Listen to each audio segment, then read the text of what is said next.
오행이 다 있으면 희신이 있을 확률이 높죠. 그래서 오행이 다 있고 희신이 있는데 왜 안 풀릴까를 주제로 한번 스트리밍 진행해 보려고 해요.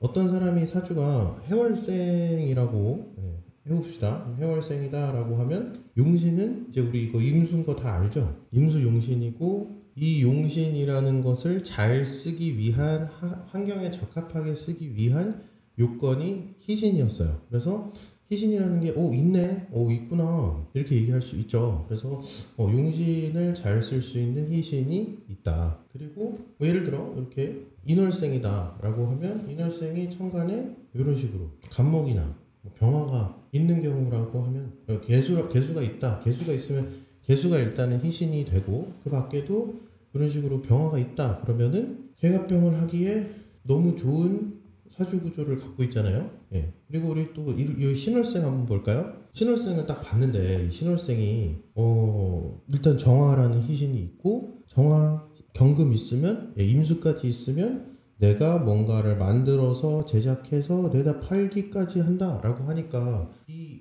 본인이 갖고 있는 오행을 잘 써먹을 수 있는 조건의 사주잖아요. 예, 그리고 마지막으로 이렇게 진월생이다. 천간에 이런 식으로 병화가 있다. 그러면 병화도 있으니까 희신이 있네. 그럴 수 있는데 사실상 사주 구조가 이렇게 생겼잖아요. 그러면 이 사주는 간목이 없으면 이 사주는 금이 없으면 이 사주는 목이 없으면 이 사주는 금이 없으면 살아가기가 고달픕니다. 내용은 뒤에서 좀 더 디테일하게 다뤄보도록 할 건데 분명히 희신이 있음에도 불구하고 왜 잘 살아가지 못할까? 왜 고달플까? 뭐 이런 것들에 대해서 오늘 한번 다뤄보려고 하는 겁니다. 자, 명리학을 판단하는 기준에는 많고 적음의 기준도 있기 때문에 희신이 있는데도 뭔가 안 풀릴 수밖에 없다라고 일단 답을 먼저 알려드리고 시작을 할게요. 자, 제가 예를 하나 들고 왔어요.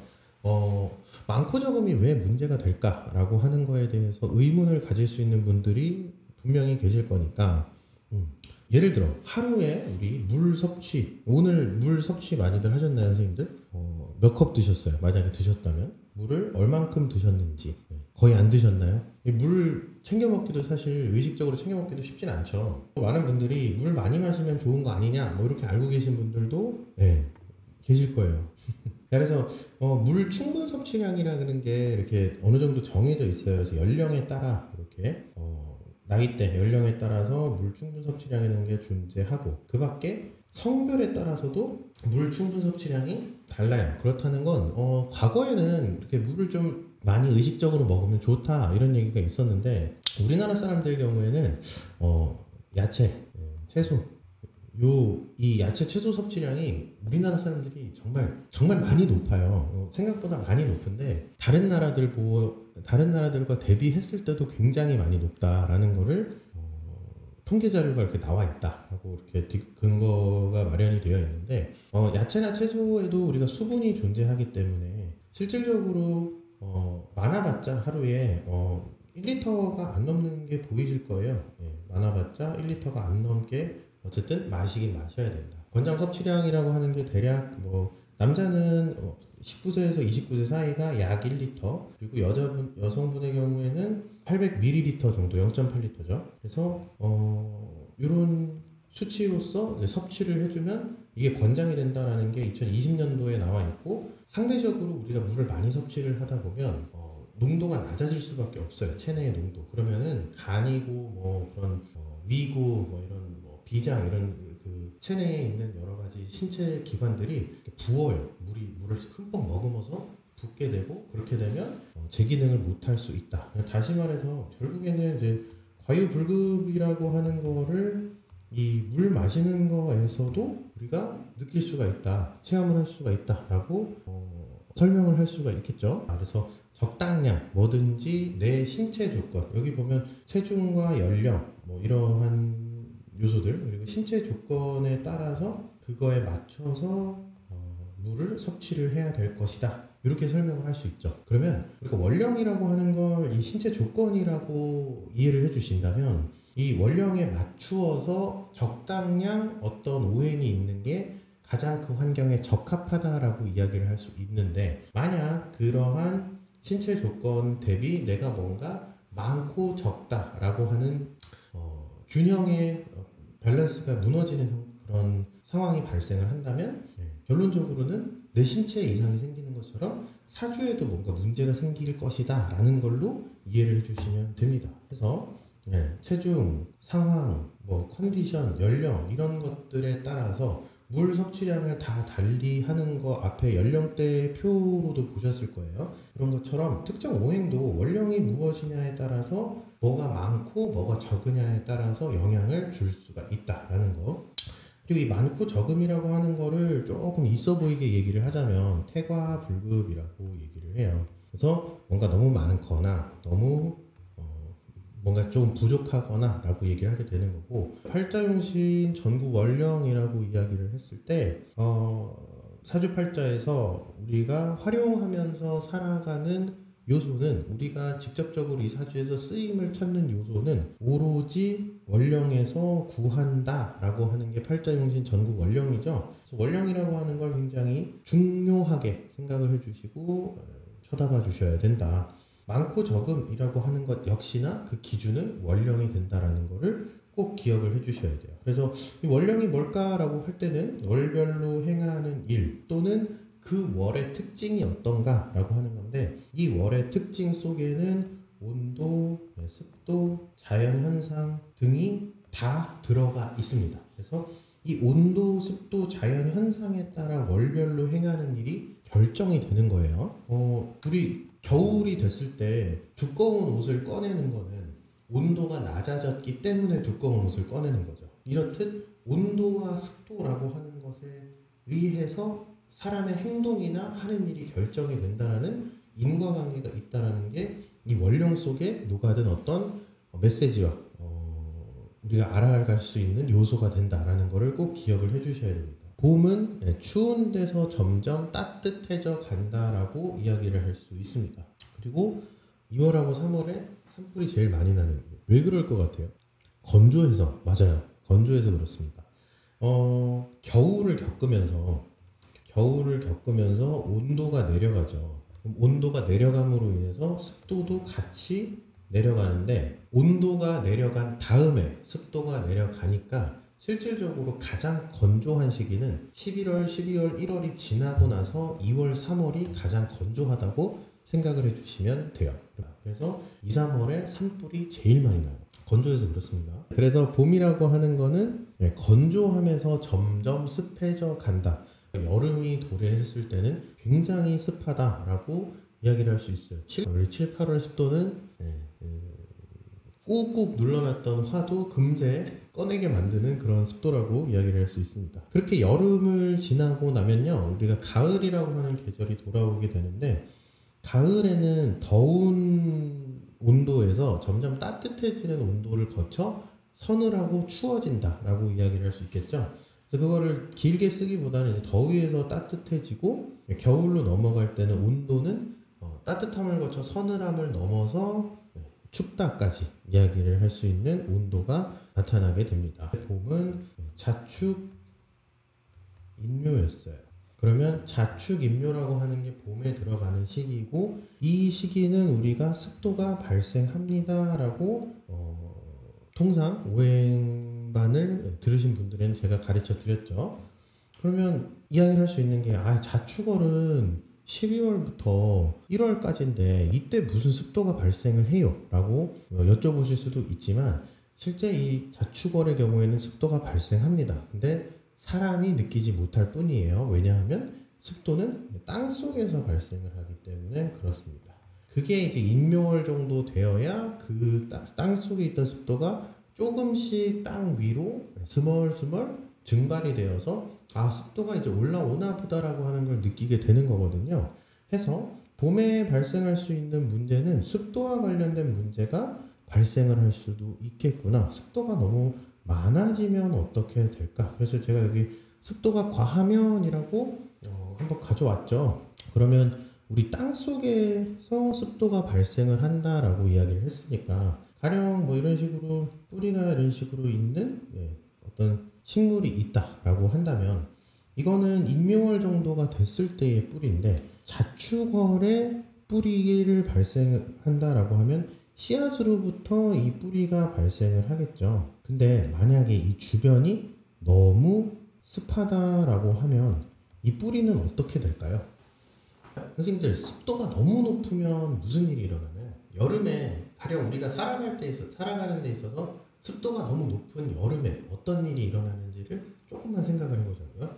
습도가 너무 높은 여름에는 대체적으로 음식은 어떻게 되고? 썩어요.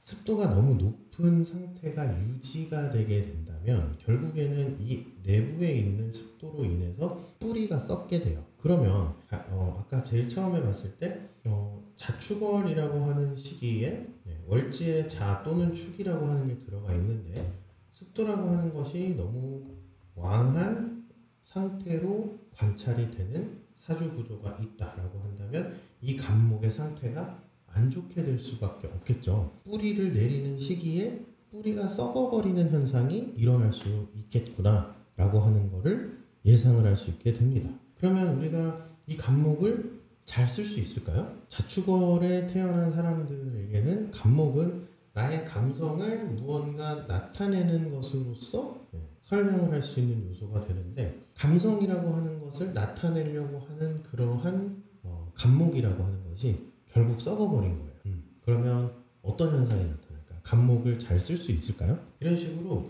내가 희신이 있음에도 불구하고 만약에 개수가 이런 식으로 너무 많은 경우다 라고 한다면 뿌리가 썩어버리게 됩니다. 우리 그런 말 있잖아요. 고인물은 썩는다. 고인물은 썩는다라는 거 들어보셨죠? 그렇기 때문에 그러면 사주에서 문제가 생기는 거를 찾을 수 있다면 해결책도 같이 찾을 수 있겠죠. 해결책은 찾을 수가 없을까요? 만약에 이렇게 너무 썩어버렸다라고 하면 고여서 썩은 거니까 이 고인 걸 흐르게 만들면 이 썩어버린 게 극복이 될 것이다, 극복이 될 수 있다라고 이야기를 할 수 있겠죠. 그래서 이런 현상은 우리가 수다목부라고 하고, 수가 너무 많아서 목이 썩었다라는 뜻이에요. 그러면 이에 대한 해결책이라고 하는 건 우리가 금생수를 시켜주면 된다라고 이야기를 할 수 있고, 그렇기 때문에 신금이나 경금을 통해서 금생수를 시켜주면 이러한 수다목부 현상이 해소가 된다라고 이야기를 할 수 있습니다. 그래서 습도가 과한 경우에는 봄에는 뿌리가 썩어버릴 수가 있기 때문에 우리가 그거를 수다목부라고 이야기를 하고, 그러한 수다목부라고 하는 문제가 생긴 거에 대한 해결책은 금생수로서 잡아주게 되니, 수다목부에 대한 해결책은 금생수다라고 이야기를 하기 때문에 신금이나 경금으로서 우리가 그걸 해결할 수 있게 된다라고 설명을 하는데, 문제가 생겼어요, 해결책이에요 이렇게 얘기를 하는 것보다 문제가 생긴 걸 조금 더 금방 받아들이도록 하기 위해서 우리가 이런 병이 생겼습니다. 근데 병이 생긴 거에 대해서 해결책은 우리가 약이라고 하는 게 있을 때 해결을 할 수가 있게 돼요 라고 설명을 할 수 있게 됩니다. 그래서 이제 여름에 발생할 수 있는 문제 한번 또 생각해 볼게요. 일조량이 만약에 충분하지 못하다, 여름에 일조량이 충분하지 못하면 어떤 현상이 벌어질까요?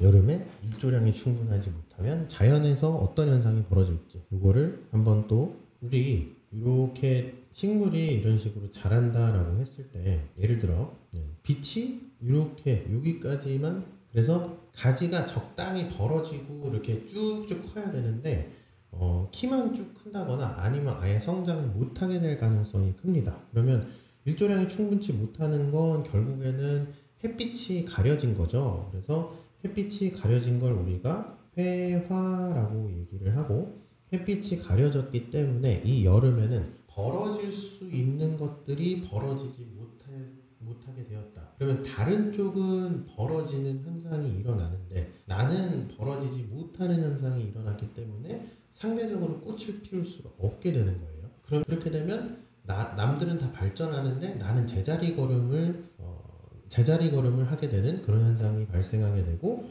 이걸 우리가 경쟁력이 떨어진다 이런 식으로 얘기를 하겠죠.